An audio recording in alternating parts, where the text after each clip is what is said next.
I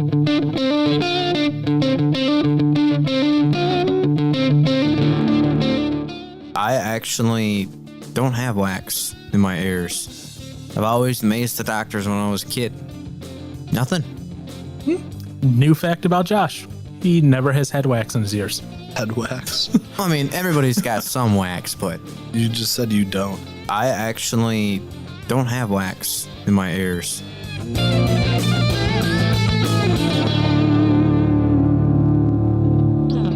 And welcome to another wax-free episode of User Words Podcast, where no one here has wax in their ears. Right, Josh? No. Nope. All right. Sounds good. I'm joined once again by Mr. Aaron and Mr. Josh.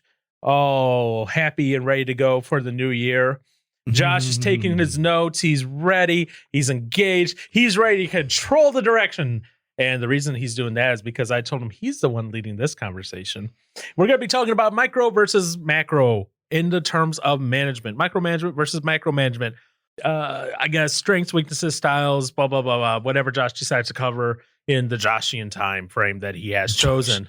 But before we get to the Joshian topic on the Joshian time, we're going to have Aaron do his favorite thing of the week, which is Aaron's word of the week, right? Yes. Oh, wait. That's not Aaron's word of the week anymore. No, it's not. It's Josh too. It's Josh and Aaron's word of the week, which I don't have a bumper for yet. So guess what? Just going to go right into it. So, Aaron, this week you have a very special word. So this word came about because of the latest Toy Story movie, actually. Oh, wait. That already went through theaters, right? Yes, it did. That's what I thought. I didn't And see it's it. actually the 2019 word of the year. Did you know that? No. Mm-mm. So you don't know what this word is. I do not. I will give you this clue before Josh starts giving you his clues for his minute. It has to do with a character from Toy Story 4, Forky. Forky? Yeah. Obviously, you've never seen Toy Story 4. No. And I say there was never a character named Forky before in a Toy Story movie. It's from 4. It's from the new Toy Story. What a clever name for... It's a spork with like little pipe cleaners on it and wobbly, like the little cartoon eyes. Like a little kid created in, kindergarten, craft time. And they just loved it so much. They're like, Forky is now my new best friend. So that's what we got there. So when Josh is ready to go here, he's going to have a minute to try to get you to say the definition for the word existential.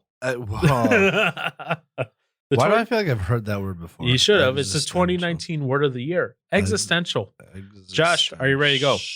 Yes? Are you ready to go? I need a yes or a no from you. I was gearing up to do the minute breath, so I didn't waste any time breathing. Okay. But yes, I'm ready to go. Okay. I will give you a few seconds to do your big, long, deep minute breath. All right. On your marks. He can't hold his breath for a minute. Well, no. I was looking at you. He's trying to get a deep fill of his lungs so he can go so for a he minute. can talk for a minute. On your marks, get set, go. Oh my! You're wasting time. All right. So you and I, when we talk, oh, Rick. Okay. Wow. When we Dinosaurs. talk- They are what? They're extinct. But they once. Lived. Another word.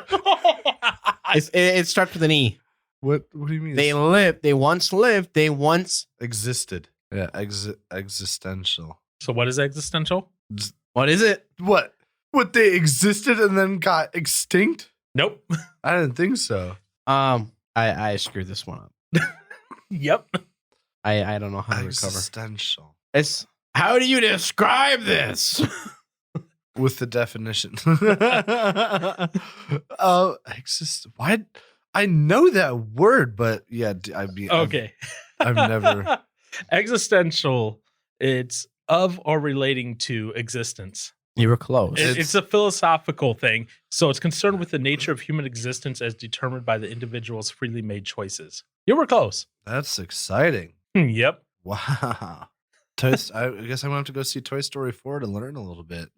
Learn some more vocabulary from Forky. Forky doesn't exactly use it. The way it came about was Forky goes, "I'm trash." True. Was the insistent cry of Forky. The googly-eyed spork. Who's Spork? And why do you call him Forky if he's a sporky? because the kid doesn't know the difference and it has little, fork prongs on it. But, so things, existential, it asks us to ask the big questions about who we are, what our purpose is in the face of various challenges, So that's, yes. Wow. And you have to define existential with existential, which is the very essence of a circular reasoning. And yeah, exactly. Whew. Congratulations. I'm glad I learned something new every day. Hey, and well, actually, no, it's new every day, something new every day until it comes to that one Saturday where I learned 4 new words in a day. Short term. Yeah. Short term. A belly cheer. Yeah. Speaking of which, yeah, one of my coworkers, that we all know, yes, was making comments using the words from the winter episode. I was like, oh no. I knew. Please continue to do that. No.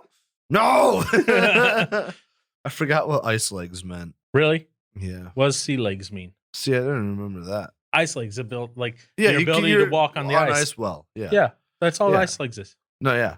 Yeah, it came to me shortly after that. Gotcha. But at first I was like, I don't remember. Belly cheer. I liked Your yo-hole. my my favorite one was Aqua Bob. Of course It's it definitely was. my favorite. Well, I don't mean to micromanage everything here. I'm leaving that to Josh today. So Josh decided he wants to talk about micro versus macro management. And I was like, all right, cool. Guess what? Take it away. You lead. So Joshy boy, I see you're still furiously scribbling the notes down into your novel, your autobiography of how you regret everything. But that being said, Mr. Brewer, question mark? take it away. Are you there? So macro versus micro. Do you know what that is, Aaron? All I know is whenever I've heard the word micromanage, it was never in a good way. So like What about it was bad? So when I worked at Music Center, I was told that one of the people is pretty micromanaging-y. And so they're like, yeah, I guess when they're around, just make sure you're doing work because they like if they don't see you're doing much or if you're of any help, they're just going to get rid of you. I was like, huh, okay. So I guess you kind of pretend to do work at times if they're, because like sometimes there was literally nothing to do. Mm-hmm. So, yeah. So if the person ever came around, I mean, it'd be easy to pick something up and make it look like you were doing something. But one of my favorite things to do at the Music Center was to tune all the guitars in the guitar room. Okay. Because then you could literally play them a little bit while you're tuning it to test it out, Okay. But yeah, so micromanaging was not good. Okay. So never mind. I'm not supposed to be leading this one. Brewer. Yeah. So, Paul, so let me ask you this. So you just went ahead and started explaining a little bit on your experience with micromanaging. Paul, what is your experience with micromanaging? My experience with micromanaging is I have only had a couple managers that I can think of through my lifetime who have micromanaged. And usually when they're micromanaging, they're asking for like status updates like every 5-10 minutes, either that or they're hovering above my cube saying, hey, I need you to do this. For the most part, most of my managers have been macro management types. I don't know if you want me to flip into that or just want me to stick on the micro right now. I mean, just stick on the micro. Okay. What are some of your experiences? What are some of my experiences? So again, managers. Some of my experiences include managers that would want literally like every 10 minutes an email update, or they put us in a room and they're like, okay, you need to do this, you need to do this, you need to do this, you need to do this. And instead of letting me take initiative and figure out what the next steps are for the process that's going on right now, whether that would be viral removal, a script being written, just general help desk tickets, whatever. Instead of saying, okay, look, here's our overall goal, here's what we need to do it. They're like, okay, now you've done that. Now you need to go into this. Now you need to go into that. Now you need to go into that. Now you need to go into that. Now, I get why they do it. Sometimes you have to micromanage a person through a process, especially if they're maybe unfamiliar with it, they're new to it, or maybe they're a little unreliable. Okay. All right. You have anything else you wanted to add? He's looking at you, Johnson. No. Okay. So now what are your experiences with macro managing? I know Paul can attest this to more than Aaron, probably. Yeah, I say probably, but just because I've had know. a lot more managers than either one of you. Yeah. Most of my managers have been more the macro hands-off type managers, where they're not in there like in your face every 5 minutes. They're saying, okay, look, here's the project that needs to get done. For example, in my current role, we're doing an email migration from one Office 365 tenant to another. You don't need to understand the technology behind it. You just need to know migrating from one email system to another, need to coordinate and get a lot of people done. There are multiple people within that chain. Some of the people like to be very hands-on, very micromanaging, saying, here's the exact list of people that's going to go here, here, here, here, here. This is going to happen. Here's the communication you use, da, da, da, da. Other people in the conversation in the chain who include my manager, my direct manager, he's very much like, okay, here's the end goal.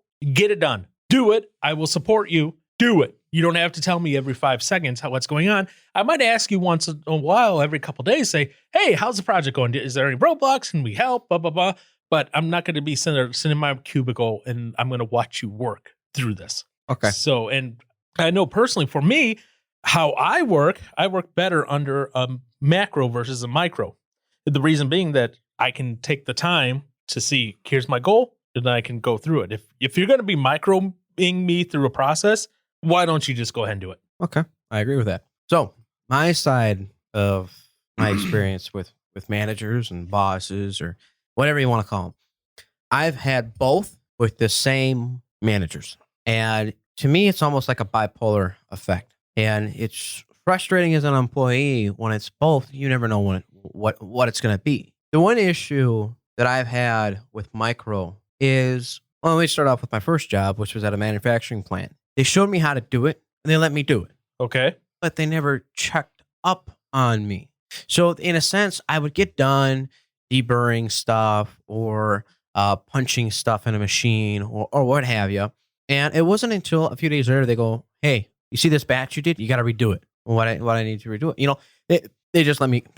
So they were a little too hands off. They were a little too macro for you. Especially for someone who had just started. And that was like my first experience. But then when I got into my next job, that's when I started seeing the bipolar effect. So my experience has been mostly negative with micromanaging and negative with macromanaging because they do one and the same thing with my experience. So by one and the same thing, I'm not talking about the management style is one and the same, but the person chose to do one and the same. They chose to do both management styles and they weren't consistent with it. So pretty much I'd sit there and if I did something wrong, they micromanage. You know, it's a very common response. It's a common reaction from a manager is because if you do something wrong, they are fearing what they have to deal with. And so they'll come in and do it. And like you said, oh, why don't you just take it over, you know? But at the same time, if I did something good, it's suddenly hands off. Like, all right, Josh, you're doing it right. There you go. It's your ship. Make it your thing. But then as soon as something goes wrong, it's in like a hawk. I'm going to push back a little on that. I think that's actually a good thing. Well, but here's the thing, though. Okay. There's an issue when it comes to managing. So when you're not expressing when you're an implicit manager, the big deal. And that's what these managers have been, are implicit managers. And for those you don't know, there's two types of expectations. There's implicit and explicit. And the difference is the implicit is an implication, and explicit is like a direct request. It's Aaron, you will have everything to me at 2:00 every day. Not, hey, turn in the stuff to me by the end of the day. It's very direct. It's black and white. You know what you need to do. You just have to do it. When you have the implicit stuff, it's very broad. There's no constraints. And the issues I've had with the micromanaging in that point is they come in, but when they micromanage, they don't necessarily tell me the explicit requests that they have. They just do the implicit and then leave again and expect me to not in a sense, I mean, in a sense to figure it out, but there's no guidance to figure it out. It's like they'll come in, do it for me, but not train me on it, and then let me go and let me try to figure it out. But they'll never train me on it. Okay. But they'll yell at me and get on my case, and then they'll swoop in and do it for me. But they'll never train me. Okay, I have a couple questions for you, and I know these answers for Johnson, so I don't even bother asking because I know his job history. Unfortunately, What? Brewer, have you ever been like a team lead or a manager yourself?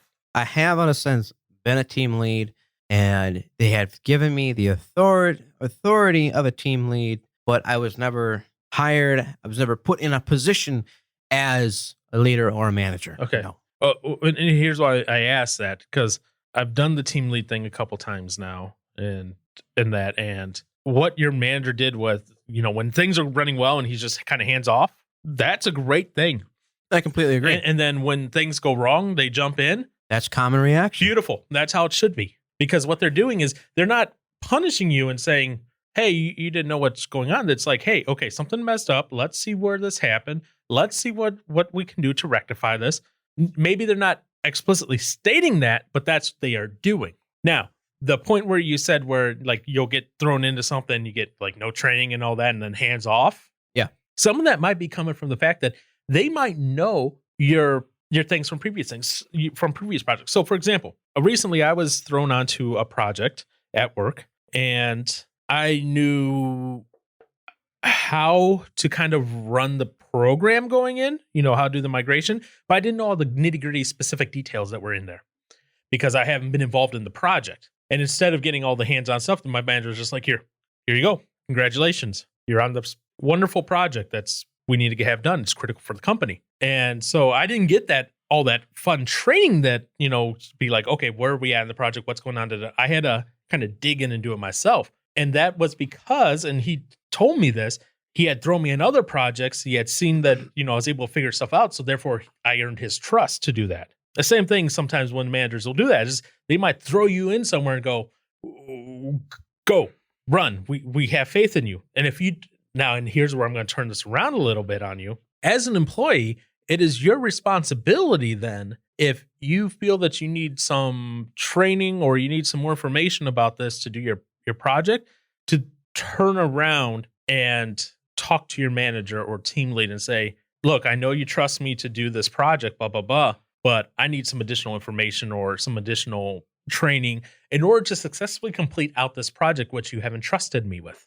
It's not a one-way street of it's just management fault in that it's a two-way street. Employees are equally as responsible for making this work properly, regardless of the micro versus macro management style.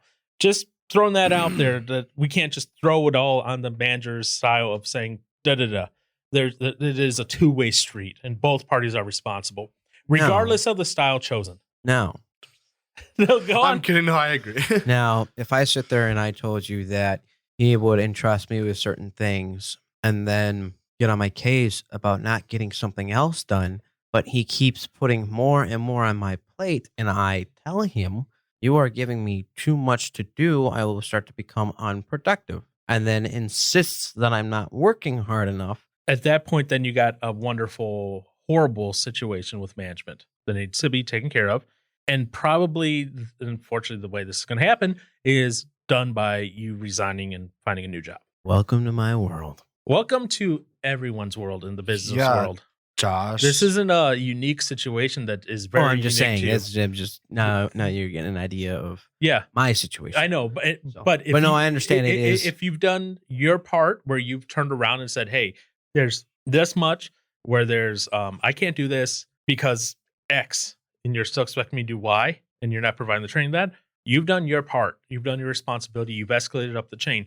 Now, there's other ways you can escalate it up. You go to their manager and blah, blah, blah, after you've escalated it through with them properly.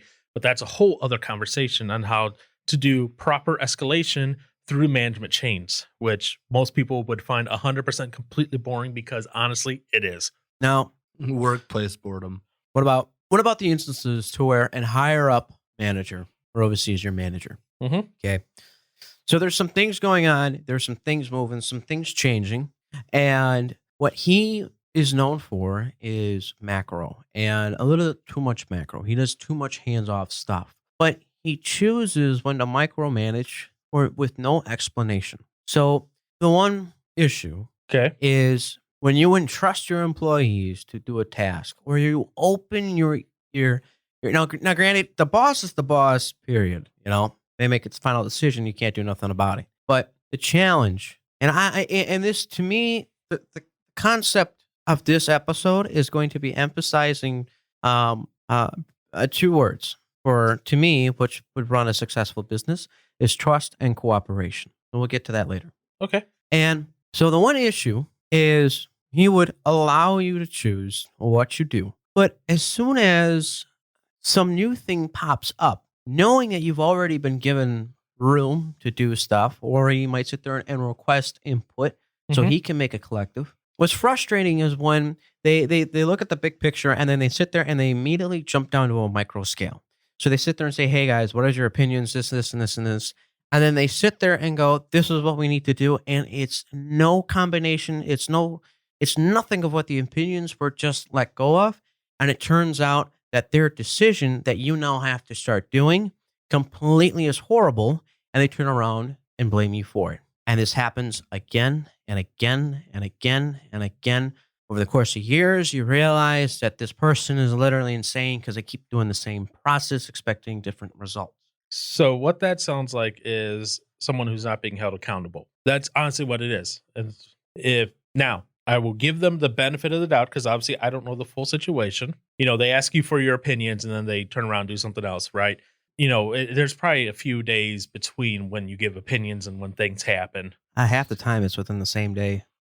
Okay, but it's not like the next minute. It might be like later on in the day, right? Usually it's later on in the day. Yeah. So half a day, I would say. Yeah. So there's probably stuff that I'll put this, there's probably stuff like at my level, at your level, that we're not aware of because not management, where it's management up, that they're aware of and they can't talk about freely for whatever reason. You think expanding and adding another bay for doing repairs would be a great thing. It would drive up business, increase traffic, increase revenue, blah, blah, blah. And you're going, yeah, that's great. And you presented a very good case for it, okay? Yes. You present numbers, you present all these facts and opinions. You make a very compelling case. But then on the backside, when, this person you pitch it to talks to accounting and talks to these other people, it's like, well, we can't afford to make that investment at this time. So instead, maybe we're going to try this, which we can afford, which is completely different than what you did. Now, the reason they made that decision wasn't because they didn't like your decision or thought you were an idiot or anything, is because they had to face that reality of, here's some numbers. We got to work with numbers that we got. Now, what if I told you that happens sometimes? Okay. I'm not saying every time. Oh. There's sometimes when, like you say, maybe they're a little crazy. Don't know. I don't know the full situation, but go on.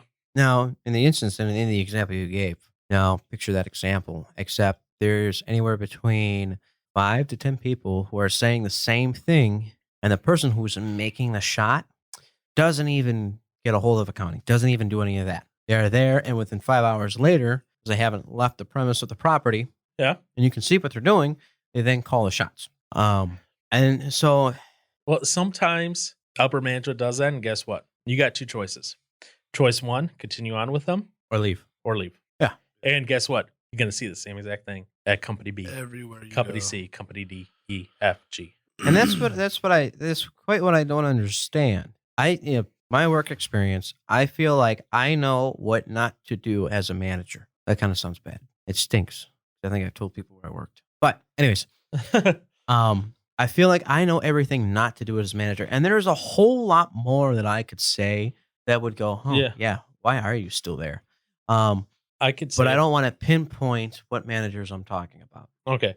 So I want to bring up something then. And this is probably going to throw you completely off track. But have you ever heard of the ladder of accountability? I have not. It's a business thing. Google it real quick. And Bing it. DuckDuckGo it. Do something. Johnson, you too. Go. Look for the ladder of accountability. Look for like the image version of it, because you don't want to have to read the whole. Avoid the blame game. Yeah. So if you look under images for that, Yeah. So it goes up and down. Okay. It does. Okay. So on the one I have, there's a red line in the middle, and then there's above that are what's called accountable behaviors, and below it are called what's called victim behaviors. And the reason I bring this up, and I'm not trying to derail where you're going with this, because I agree in that scenario, maybe a little crazy, okay? But there's also things that you can do that then protect you, I guess you could say, against all this fun stuff, and keeps you from maybe being a little jaded. So they have on here this ladder, and what they break it down to is depending on where you're at, is it an accountable or is it a victim behavior? Victim behavior, you're like, woe is me. This sucks. I can't do anything about it, blah, blah, blah. Accountable behavior, though, is like, hey, you know what? Here's reality. Management's going a little crazy, but I'm doing what I can with it, So I just bring that up as maybe something to kind of look at as well. Because they going up the accountable scale goes, acknowledge reality. It sucks. Management made a bad call. Can't do anything about it, but this is what it is. Embrace it. Embrace the suck. Embracing the suck sucks. Embrace the suck. You sometimes got to just embrace the suck and understand that life sucks sometimes. But then the next thing, find solutions. How do you work in that framework of what you've been given? That micro, that manage, that the micro, the macro, the hands off never does the research. And then in your case, the make it happen might not be able to happen, especially if leadership is as you're describing at this fictional company. It may not work that way. Okay. But on the inverse, but here's the thing. If you do that sort of stuff, even if you have no control over it, regardless of the management style, macro, micro, it at least is going to allow you still be frustrated, but you're not just kind of sitting there going, woe is me. Yeah. Because otherwise you look down below, it's wait and hope. I can't. Personal excuses, blame others. Or if you're at the very bottom of the ladder, you're unaware or unconscious of this. So you're at least aware of what's going on. So that's good. So I would put you at around the acknowledge reality or maybe the embrace it stage. I'm just posting this out there just because it reframes how you think of some of the suck sometimes. But that's neither here nor there with the micro macro because this doesn't matter on that scale. But no, I get what you're saying, though, with the management style that does that sort of stuff with that very hands-off macro. Maybe sometimes there's stuff going on behind the scenes we don't see. Maybe they're privy to knowledge we don't know because that does happen, unfortunately, a lot with management. And the one thing I have noticed, and you can attest to this more because you have more. For those of you, there is like three. How should I put it? We have three different. Each one of us here has a different experience, and it's kind of sound rough, but who you work for, that's just that one business. It's not a franchise business, right? No, it's just that one business. You can't have Velperts everywhere. Well, I don't know about like the company Velcro. I'm sure they're. No, I'm talking about Velperts, like as in your speed wrap product. Yeah. So my experience. So Aaron is, what do you say, family company? You're a part of. Aaron's a part of a family company. I'm part of the family. Yeah. I'm a part of a small corporation. When I say it's a big corporation, Paul is a part of a massive corporation. Yep. So trust me, I got my own micro things. So what I'm about to ask Aaron, okay, and it's just kind of going back to what I asked you before about your experience with micro and macro managing. What are things you like that your bosses do? What are some of the things that they do that you want to see more from them on? I don't like anything they do. Well, I know you're just a depressing, sad screamo maniac that just wants to kill puppies. What? Oh, you really cut through. You know me so well. Happy music for crazy people. I do. That's why you like to wear that white mask every single time you go to bed, because you want to sleep in some other identity than your own. When did we go to a creepypasta podcast? I don't know. Since this kid took over. Anyways. Wow, let Josh have control for one episode. Look what happens. Pretty much what happens for me at my job now is like it started off very micro for me at least.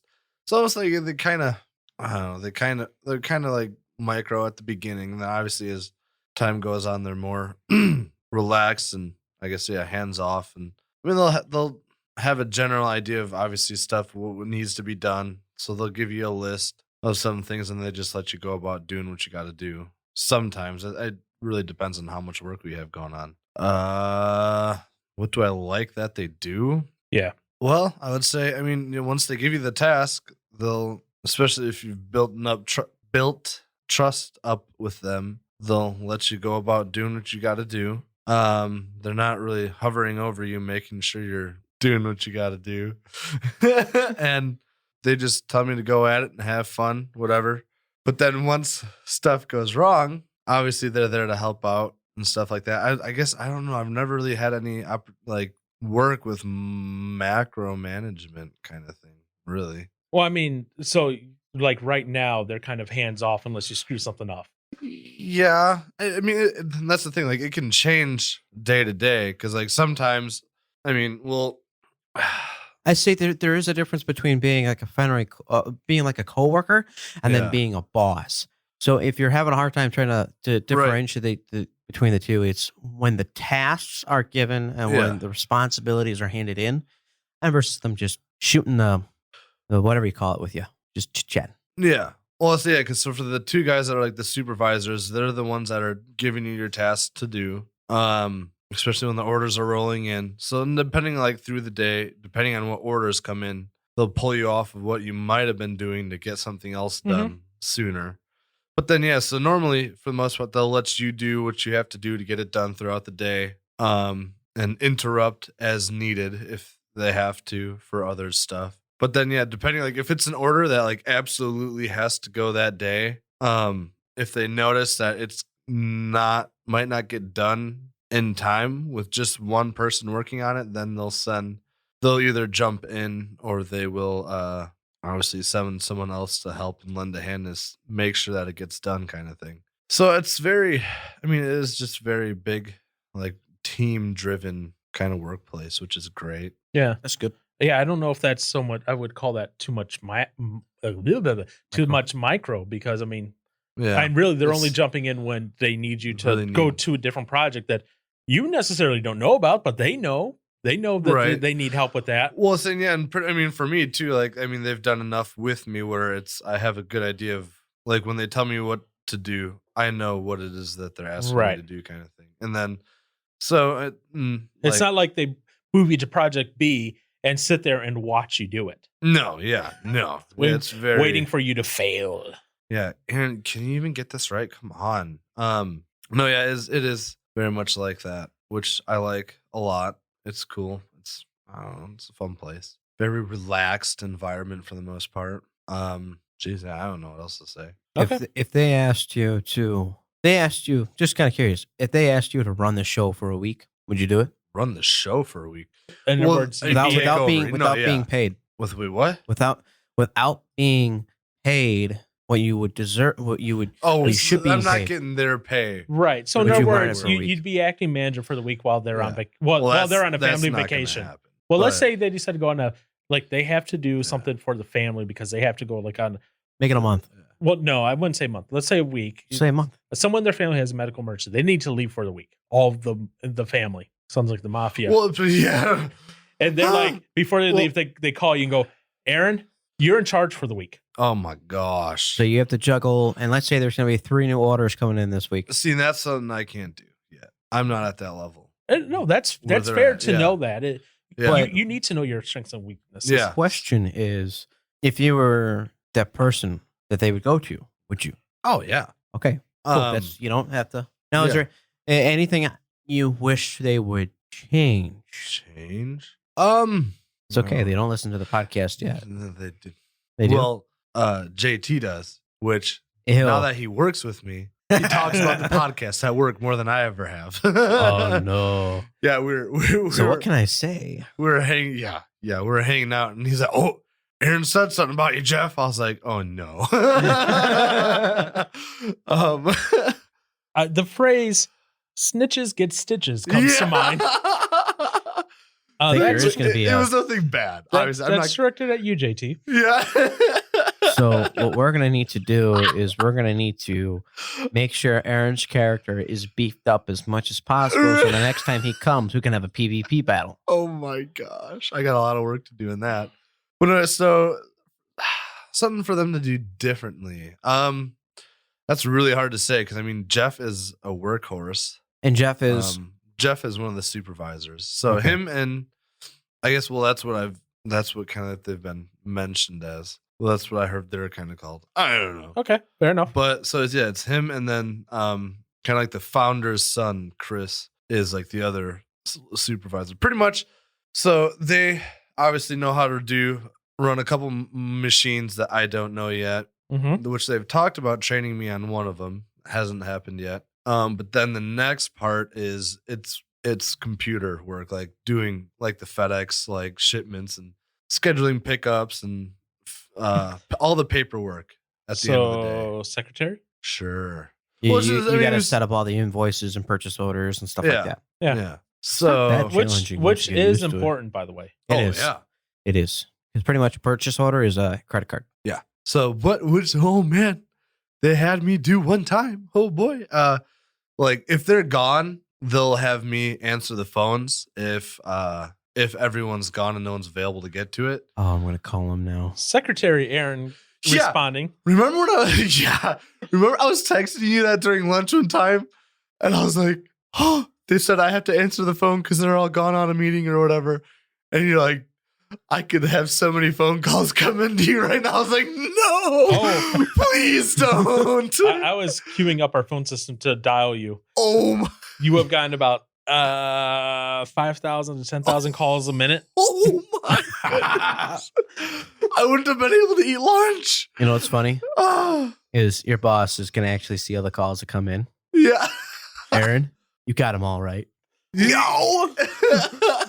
And all of them will leave voicemails. This is a company calling to request $1 million purchase. Why are you not answering? Oh, But it would be a robot voice, so they'd be like, "Oh, this is this a is fake." automated. This Yeah. is fake. Fake news. Yep, fake news. Did And you- I would play, but you couldn't hear it. Oh yeah. Fake news. So yeah, that was like one time they had me no one was available to take this call or whatever, and Jeff had thankfully equipped me with what I needed to know about this customer. He pretty much all he had to do is I was like gonna say, how to answer a phone call? yeah. This is a phone. This you is pick it up and you say hello, this is it. Speed Tech International. How may I It help wasn't you? a rotary dial, was it? No. Do you know how to dial a rotary dial? Yes. Wait, whoa. How do I know how to work one? Yeah, how to dial one. Yeah. Josh, you know how to dial a rotary dial? Doing it right now. I am impressed by both of you, actually. A lot of kids your age don't know how to do that. You start at the number and then you drag it all the way to the end. Yeah. Take your finger off. You go to the next number. You drag it all the way Yeah. to the end. But is that you pick it up and then you just start doing it, right? Yes. Okay. That's what So No, you leave it on the hanger and and then Well- do it and then pick up and then With our phone system at work, you have to dial 9, then 1. That's something else. yeah, we used to have to do that in my work's environment, and then they changed the phone system, so you no longer have to dial 9 and 1 to get an outside line, and people kept calling 911 then. Because they would dial, 9-1 to get an outside line, and then they dial 1-2-6-2, and then they would end up calling 911 to the facility. Oops. Whoopsie That doopsie. sucks. Yeah, 911 doesn't like that, because if you do it too many times, they will start finding you. Ooh. I In mean, that- that makes sense. In 'cause that that's- case, they had to do a micromanagement thing of putting a sticker on everyone's phone saying, do not dial 9 and 1 before getting an outside line. Well, nice. I mean, when it starts costing the company a lot of money. Anyways, Yeah. back to Johnson. So Oh, no. things you would like to see them do differently. Honestly, whoa. I can't really think of anything, honestly. I mean, He'd like a 2-week vacation around his birthday. I would, wait, what? Is that something I need now? Don't tell me this. I better know that really quick if I need that. Gosh, the only thing I guess I'd want, which would require me to talk to them, would be, I guess, more training on other Mhm. stuff. Like, I mean, the one machine, like, if Chris is pretty much the only guy that runs. It's this machine that makes, like rolls and like big rolls and reels of Velcro or speed wrap. Yep. Get it right on the product you sell, Velpert. I'm sorry. I'm normally really good about it, and then I start talking too quickly, and then it's not good. But yeah, I'd like to be, I guess, trained on that other machine. I guess, like, yeah, I wouldn't mind being able to do all that they do. So in case if something does happen where they're both gone, that I could do it. Like, that'd be cool.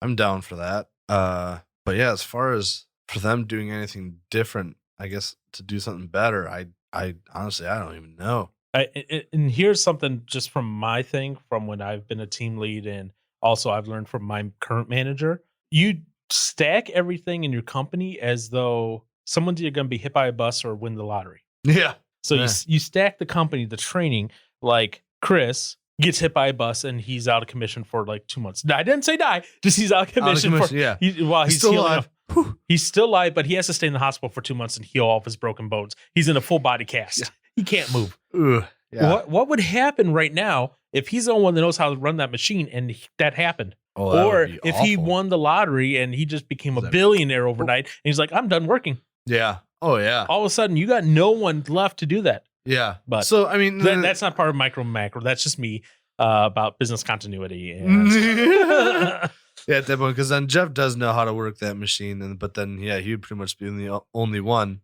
that would know. Yeah, or how to make her. Chris, Jeff, and Big Chris on their way to a conference, and the plane crashes or is accidentally shot down by Iran. Well, Aaron, looks like you now are running a company. Yeah, I guess. Until the will's read and they find out who actually owns it. But yeah. But in the meantime, Your name's in it. My name is in it. What?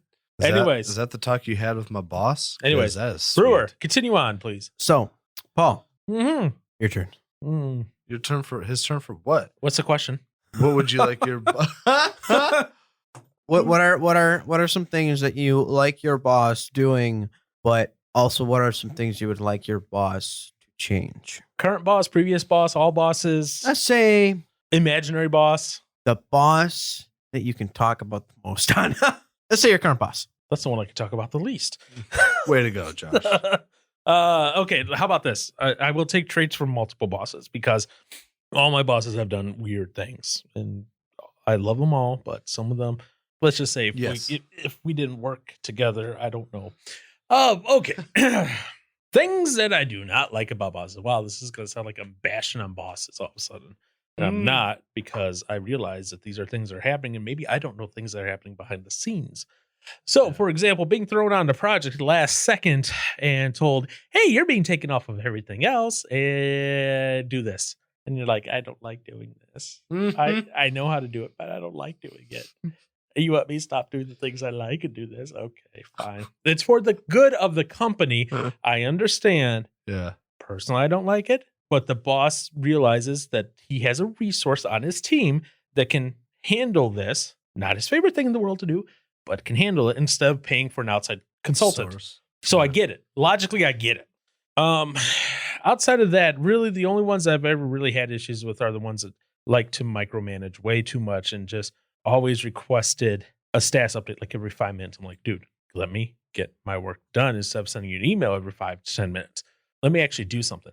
The ones that I loved the most were the bosses that say, here's a project, here's what needs to be done by, here's what needs to be done, here's the end result, go, do it. And just gave me that wonderful, wonderful trust to get the project done and completed and not have to worry. And again, they might check up once in a while, but outside of that, they weren't sitting there going, what's going on, what's going on, what's going on. And for the most part, that's really the only thing that has ever, I would have to say for our bosses, if you're sitting there going, I need a communication like every 5-10 minutes, I'm sorry, we're going to have a problem.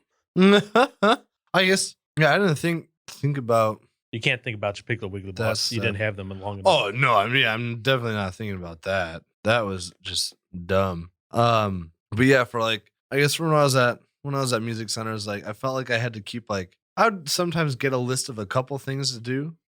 But then sometimes it's like, I'll do one thing, then I have to go back and check in to find the next thing. But then it's like, sometimes it's just like, oh, I don't know, just find something to do. I can't think of anything at the moment. I'm just like, ugh. So I great use did of time. not like that. Yeah. As an employee, you like to know what your work is. Yeah. Sit there and have to figure it.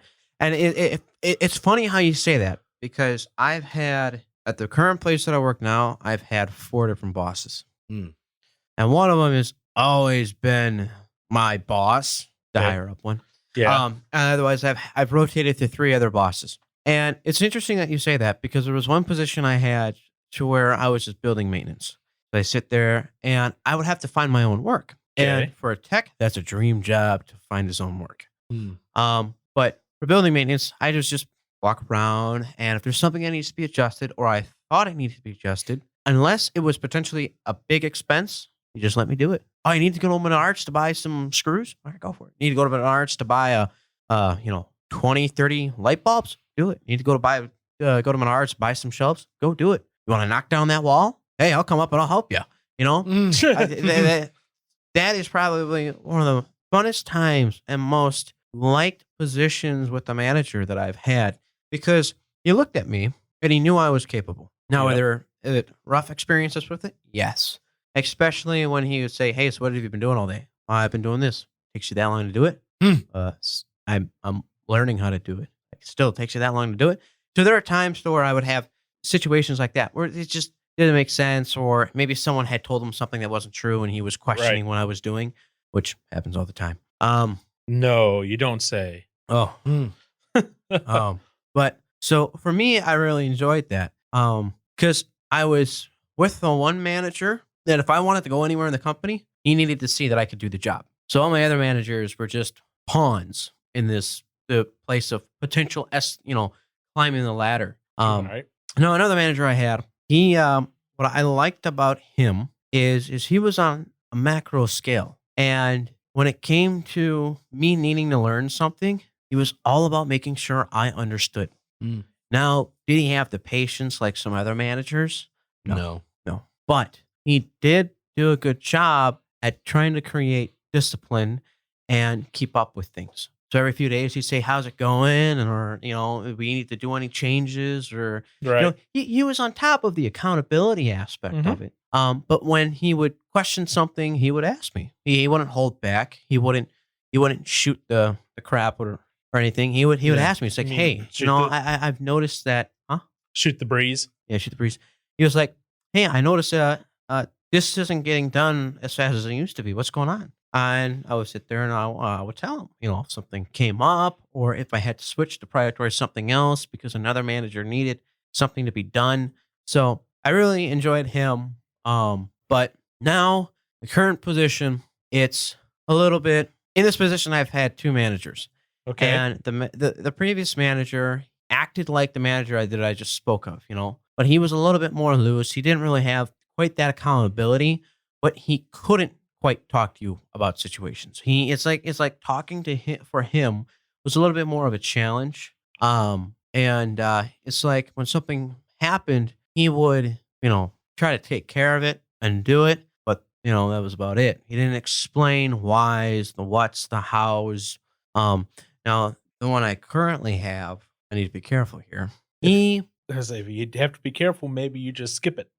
Well, I'll say this. Okay. He is macro. He is a macro, but he micros things he doesn't look into. And it's crazy. If there's information that he got, or if there's a situation that happened, he immediately jumps to micro and he jumps down your throat. Immediately. No questions. Doesn't look into the situation.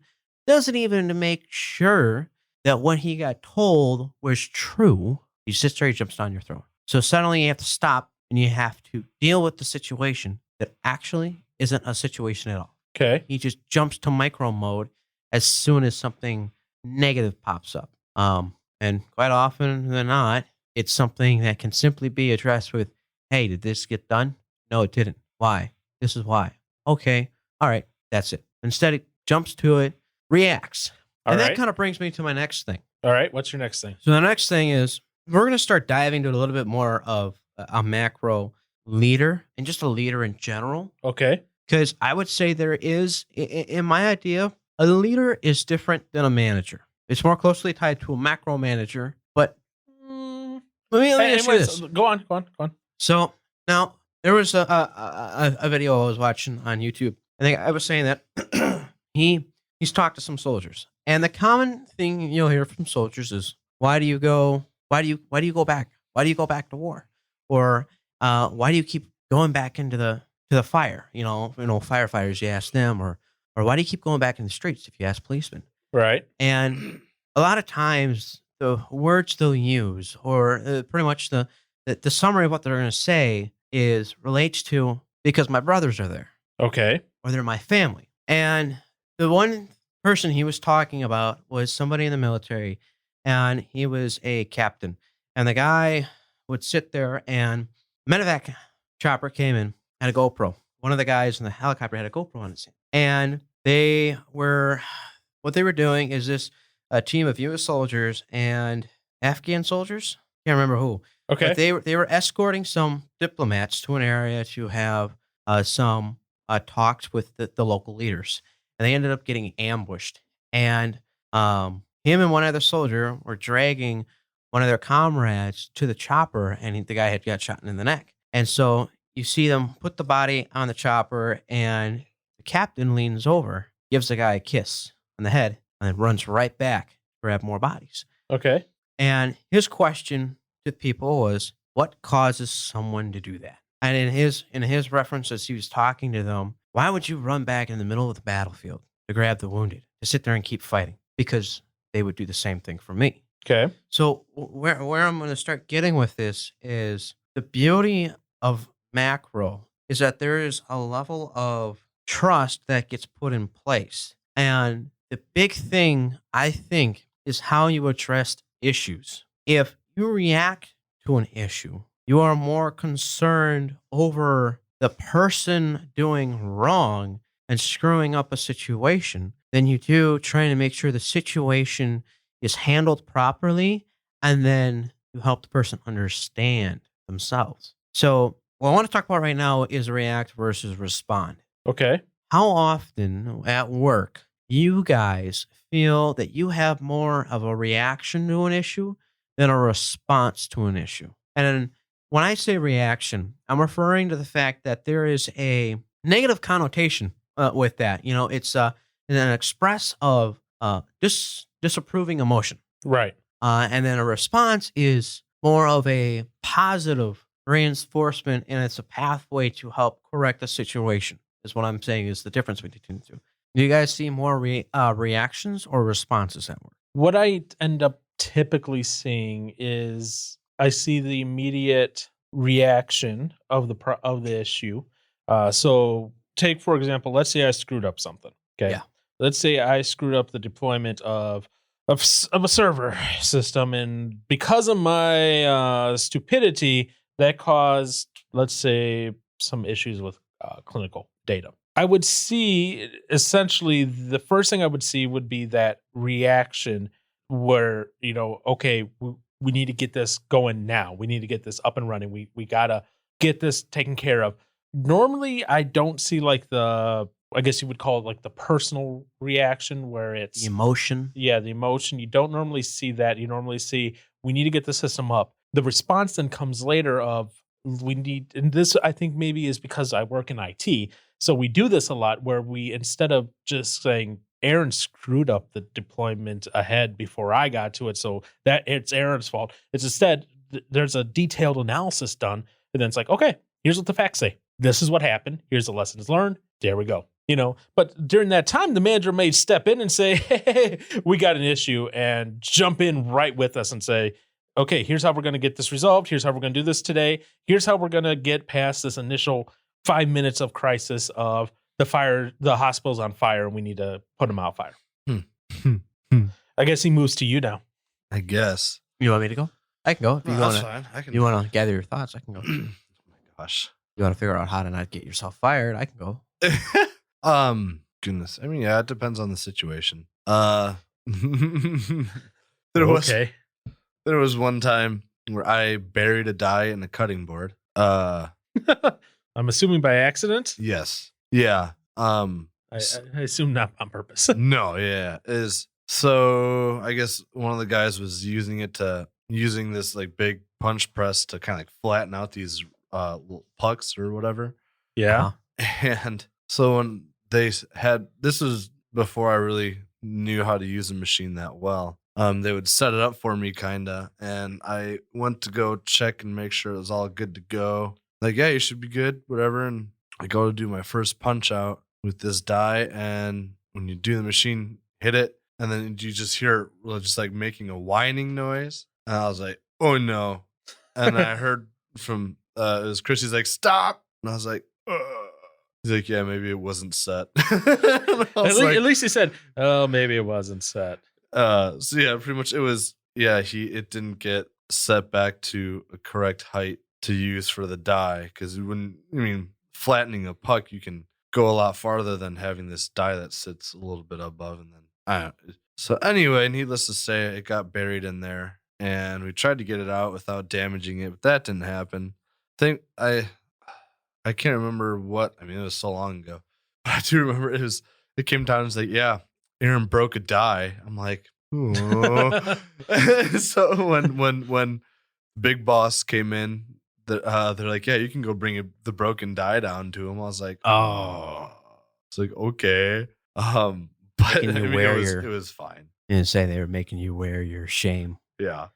Making you wear your shame. It was, which wasn't bad. I mean, that's been one like nice thing about, I guess, working with Big Chris. He's been very kind to me, which is nice. But no, the thing that freaked me out about when he came down, when I brought it, he's like, that was one of our good ones. I was like, oh. It was because like we had there, like a lot of them had like a wooden like top piece on it, so you couldn't see through. But then we've gotten like new ones where it's like a clear plastic, so you could like line up and see really well. So, and it was one of those clear covered or clear topped dies that got messed up. He's like, I was like, oh, like I was like, I mean, I was told I was good to go, and clearly it was not good to go. Yeah. So then, not too long after that, they trained me on that machine. Hey, at least they trained you on it. Yeah. But I mean,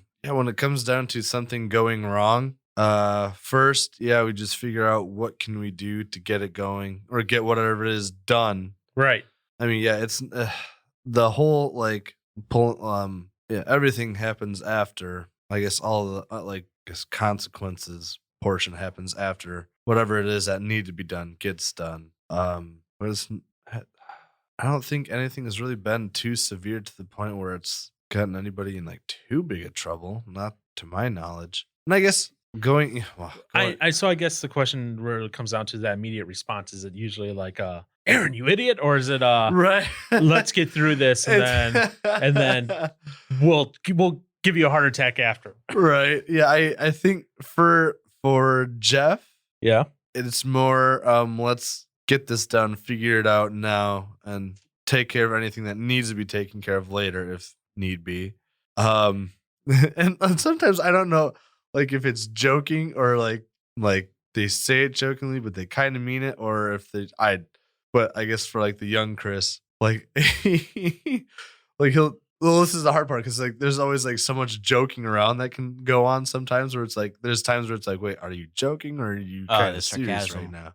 Yeah. But yeah, so like Chris can be one and be like, yeah, we just got Aaron screwing things up over here again. Nothing new. I'm just like, oh, I'm like, but in a way that's also camaraderie among team members. Yeah. Yeah. But go on. So no, it's more so just come together, get it done, and if something needs to be taken care of afterwards, then it's taken care of. It's very, like I said, it's really, I don't know. I've only really working at 3 places in my life. This has definitely been my favorite place, just for how people treat each other and just also, I guess the team effort. Your longest job too, isn't it? Yeah. So hopefully, if he gets into an accident, he's going to be able to collect he's long-term disability. Brewer's wishing you into an accident here. I mean, except well this time with someone that you can actually get payment from, and not Bambi that just takes your money. What? So hopefully it's not. So Bambi it's like again. the first one again. Maybe just not as severe. Yeah, anyways, hopefully. Yeah. Let's hope you. God, I'm selling into the my back motorcycle. of a semi. Hey, yeah. If any listeners out there, they want to buy a Harley Davidson 2017 Ultra Road Glide, yeah, I'm selling mine. Okay. I mean, it's not from anyone famous or anything, but I mean, no. So you can't it's fangirl been about sat it. on by a man who's been into 2 accidents, so it's blessed with luck at this point. I thought you were about to say blessed with blood. Blessed No. with blood. That's the other I'm sorry, we're not doing blood rituals here. Okay, so anyways, go on.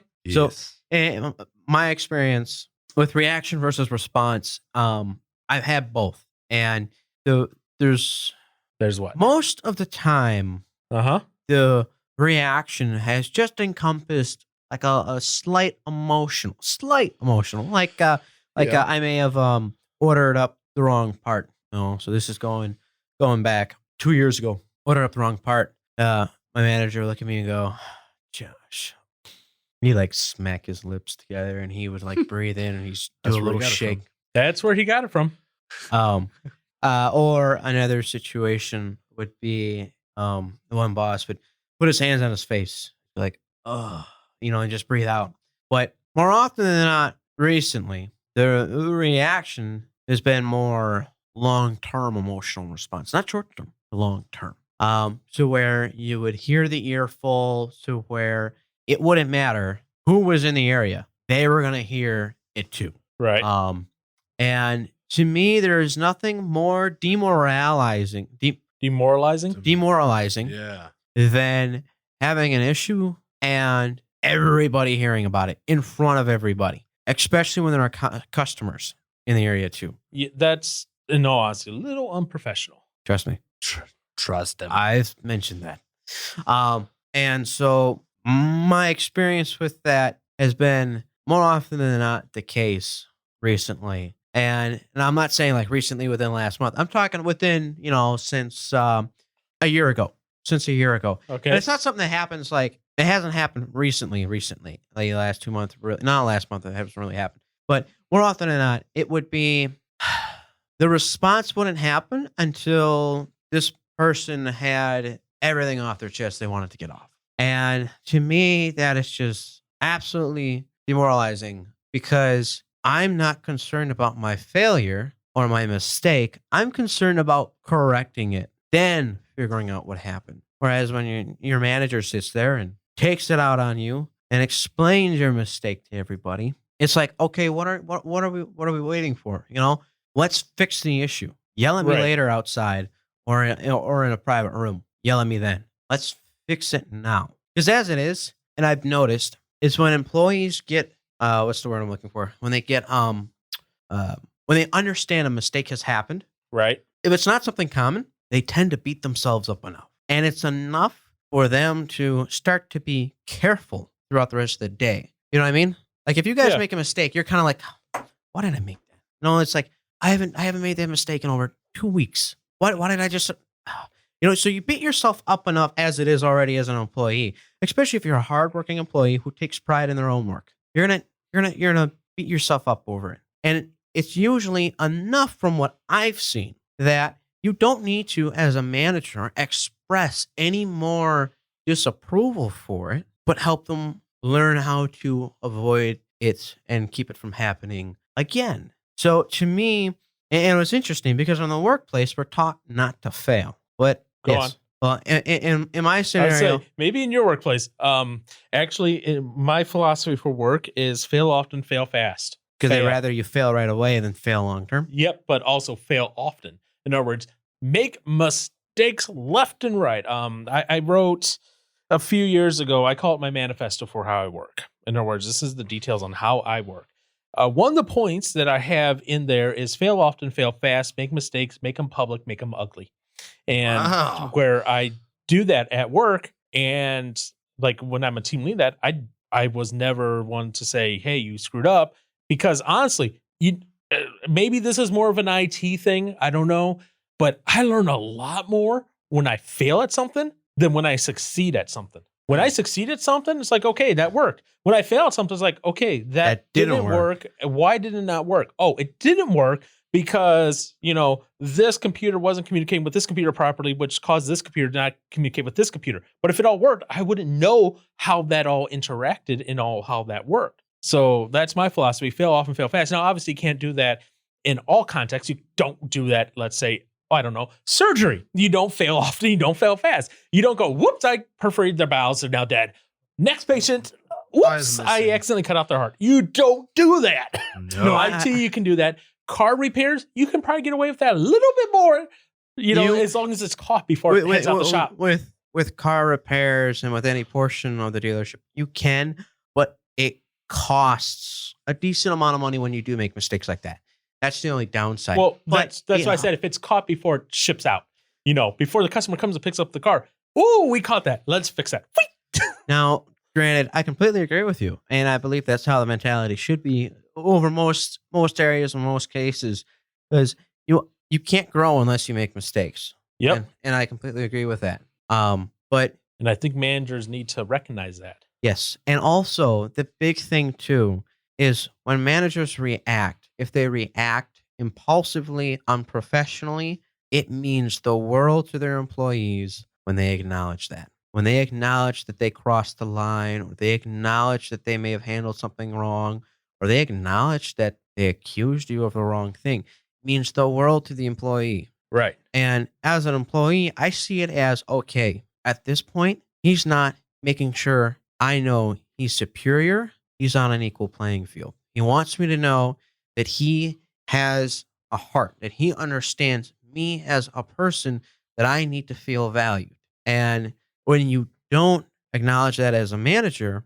you are telling your employees, it doesn't matter who you are, what you are, where you come from, or anything like that. I'm right no matter what. Yep. And if I make a mistake, well, guess what? You're at fault for it. And that now leads us into the next portion of trust and cooperation. And well, it's something else on YouTube. I'm gonna read this off. It's kind of jibble jabble. Okay. So there's a company during 2008 when the recession hit. Yep. It was ran by it's a large manufacturing company in the Midwest. It was ran by the name of Bob Chapman. Okay. And practically overnight, this company lost about 30% of its orders overnight. That's big. And for it being a large company, at the size that this company is, it's pretty big too. They needed to cut $10 million in cost. So they pretty much could not afford to pay their labor. And as the board got together and discussed what they needed to do, like most jobs, what do most jobs discuss? Layoffs. How do we eliminate people? Okay. And that is just, it's, and I liked how he was describing this man. He says, it's easier to cut heads than it is to cut hearts. And so the Bob, who ran the company, did not agree with what the corporate group was deciding. And so he ended up coming up with a plan. And pretty much what the plan was is that all employees, from the minute guy that was sweeping all the way up to the CEO, everybody had to take a mandatory 4-week vacation unpaid. So this guy thought that everyone should suffer a little, then a few should suffer a lot. And so the big part about this is that the manager himself came to the employees and told the employees about this idea and said, hey, I'd rather see you guys not be here for 4 weeks than never see you guys again. This is something that we have to do, and this is what's going to generate the money required.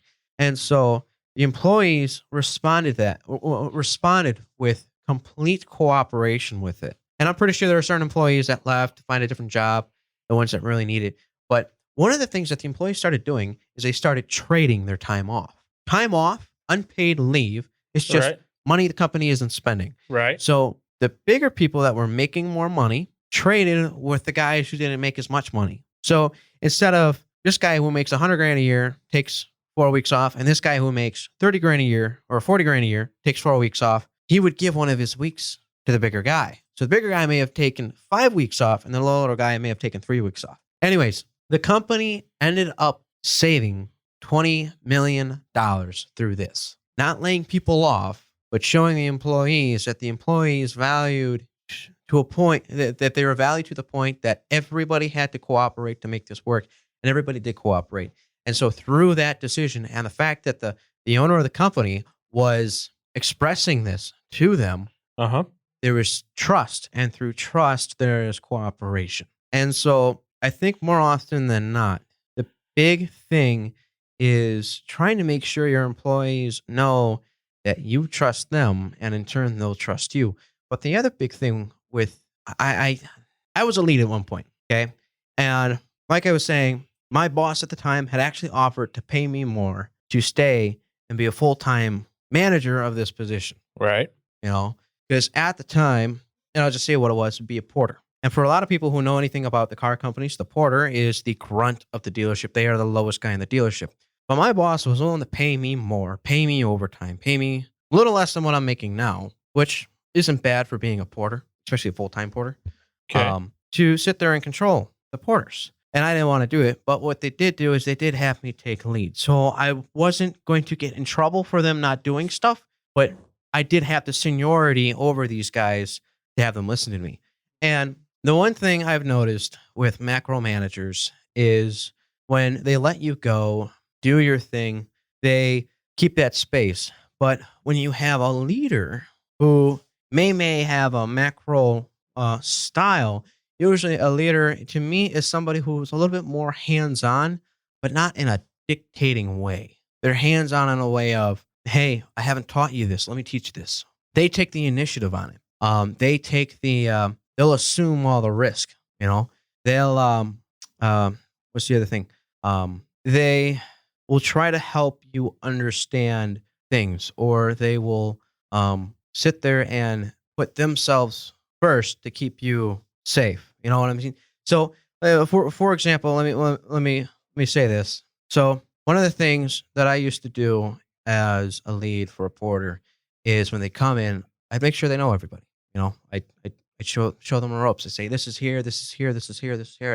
Ask any questions, ask this person, ask this person. I get them to know the whole area, their whole situation. And one of the things I would do is, as I would show them how to do stuff, and I did the same thing with every single person that came through. And now this is just minute. This isn't major. This isn't anything. I still have plenty. You know, if I become a manager somewhere else, I'll still have more to learn. You'll never stop growing. You ultimately won't. But what I have seen through how I did things is I've seen things that I think that some of the managers I have now should be doing, but it isn't the case. Anyways, I'll get back to. So what I would do is I would show them exactly how I would clean the car, or how I would park the cars, or how I would clean the shop, or whatever I was doing. I would show them exactly how I would do it, and I would have them mock me at each point in time. Okay. Then I would have them mock me, and then I won't do something, and I'll have them do the next step. So I would sit there, and I did what I could to guide them. I had the repetition put in place, and then I would sit there, and I would, at random points, I would dip away for a second. Say, I'll be right back. And I'll come back. And then I'll hop to it as if they did the thing all by themselves. So at this portion of cleaning the car, they did it all by themselves. And so I would hop onto it, or I would start the next task. So I was slowly but surely showing them that I would come back, and I wouldn't even ask them about what they just did. I just went to the next thing. So they were knowing and learning that the trust I was giving them wasn't something that was given right away, but it was gradual, and it wasn't. And prior to that, nothing was demanding. What's the point to yell at somebody for doing something wrong if they haven't done it enough to know how to do it right? And so over time, it would be, a little less. And then I would start doing my own car while they would be finishing it up, or they'd be parking a row of cars, or they'd be keying up the lot to do it for snow, or, whatever it might be. And before you know it, I was handing them jobs and saying, hey, do this, go take care of this. Go take care of this. And when there was an issue that arrived, what I would do is usually it was brought straight to my attention, and I'd say, okay, well, let's go back and let's take a look at it. And so we would go back, we'd take a look at the car, and I'd usually clean it up, or I'd say, hey, go ahead, grab this. You missed the spot. Let's go ahead and let's get it cleaned up. Let's get it done. Let's get the customer in the car, get them out of here, make them feel happy. Okay. And at the very few times that I did have the opportunity to do it, I would. We would sit there, and we would occasionally have some salesmen come back, and they'd be screaming their heads off because their customers noticed that there was something on the seat or something on the window, because these guys would put so much pressure into the fact that, oh, we got great cleaners back there. They'd talk up a storm. And then they'd sit there and be like, oh, you're making us look bad because we're talking up a storm for you guys. And I'd sit there, and they would scream the head off of this new guy. And when I had the opportunity, I wanted them to see that I trusted them from the beginning, regardless of how new or old they were. I sat there and I said, hey, I don't know who you think you are, but you can't come back here yelling at us. We have 6 or 7 cars we got to do for all of you that want them done right now. So I would sit there and I would defend anybody that was working with me right before their eyes. Okay. But when I had the opportunity to, I would give them constructive criticism. I would make sure that they understood that, hey, we can't let this be move past it. You need to make sure you're doing the process that I have shown you, and you won't have an issue with the salesman saying you missed something. And the one thing I have known is, and I have gotten one person fired for it, but when, as a leader should be looking to develop. They should be looking to help you grow. They should be looking to teach you. Right? That's part of what they should be doing, yes. Yes. I mean, there's a multitude of things. Yep. But at the same time, a leader needs to know when to let go. If they are trying to teach you, and one employee we had, outside of work, cool dude to hang out with. He was energetic. He was fun. But when he was at work, his work ethic was extremely poor. And it was to a point where it was a mindset that myself, my boss, we couldn't do anything with. he wouldn't change his mindset that he had. And I tried. I honestly tried to find ways to make him feel like he could change the way he was doing stuff, but he just didn't care enough to make it work. And at that point, I said, "All right, it's time to let him go." And so we let him go. But there are definitely people that I have worked with that make being a team lead, for example, difficult. Definitely people. And they just don't have this level of cooperation that you have yourself. But the one thing as a employee is one thing that I really look for in my managers is when I see them working just as hard as me. Now, granted, there's a multitude of things that managers have to do. One of the big things is paperwork. Paperwork and meetings with the higher ups to establish the plans and to fill them in on things. But when they're not, I'd like to see them working. Okay, whatever it is, the job that it is, I like to see them working because then I know that they not only are in a position of decisions, but they're also in a position of work and action. That they know that to be there, you have to do it first, right? It's usually how the case is. In some situations, you don't have to. You can just automatically be put in the manager position. Right. But it helps the employees have more of a trust and a respect when the manager can demonstrate what he wants them to do and does it very well. Mm-hmm. I agree. Yeah. Is there anything you wanted to add? You looked like you wanted to add something. No. Oh. I just kind of went off. Yes. That's what happens with you. Yes. We're well aware. So, anything else you want to add, Mr. Brewer? Actually, I should be asking you that. Paul, is there anything else you want to add, Mr. Diamond? It's Diarmament, and Josh has finally done his first solo show. Yeah. It wasn't that long. Really? We're at an hour 35. Last time I looked at the clock, it was like an hour 5. Okay. All right. That was good. Good talk. Good talk. Good talk. Johnson, anything else you want to add? Oh, man. Not really. I don't know. I enjoy my job, and it seems to be like a little micro at the beginning-ish, and then as trust builds, it becomes more macro and just good. Well, granted, it's a small company, so yeah, and that enough. is it's very team driven. That is one advantage to that. It's Yeah. more on a personal level than it is on a more of a numerical relationship. If you understand what I mean, do you understand what I mean by that? You're not a number, you're a person. Yes, thank you. But we are all, interchangeable. So Oh yes, We are just cogs in a great machine we are pawns. of coggery. I like that. When you work for, and I think it was going off of something you said before, but the thing that stinks about working for a corporation is when corporate shows up, the response is, "Hey, make sure you're doing everything right," or "Hey, make sure you look like you're busy." I work with corporate. I work on the same floor as corporate. So corporate's always there.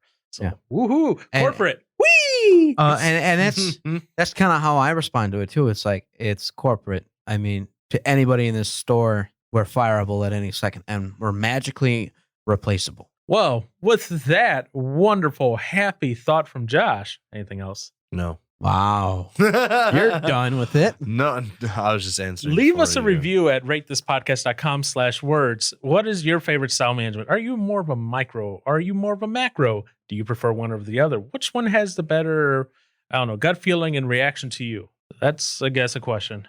Obviously, we know Josh's favorite style, the bipolar macro-micro person. No, it is. That's his favorite one. Absolutely. And Aaron just loves the micro style. I do. Yes. Yes, I do. You love being told when to poop too. What? Well, I mean, You can poop now, but you got 1 minute.